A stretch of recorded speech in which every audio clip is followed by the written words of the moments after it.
جس گھر میں سورہ بقرہ کی تلاوت ہو شیطان وہاں سے فرار ہو جاتا ہے۔ سورہ بقرہ کی آخری 2 آیات تلاوت کرنے والے کے نزدیک شیطان پھٹک بھی نہیں سکتا۔ جو سورہ سجدہ کی اپنے گھر میں تلاوت کرے گا تو 3 ماہ تک اس کے گھر میں شیطان داخل نہ ہو سکے گا۔ جو سورہ جن کی اپنی زندگی میں کثرت سے تلاوت کرتا ہے تو وہ جنات سے اور ان کے جادو اور مکر و فریب سے محفوظ رہے گا۔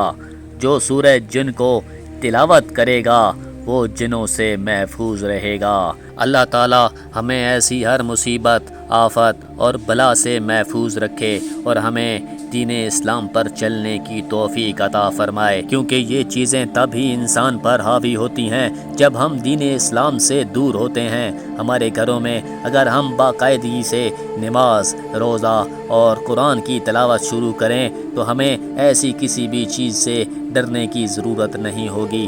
اللہ تعالی ہمیں نیک اعمال کرنے کی توفیق عطا فرمائے، آمین یا رب العالمین۔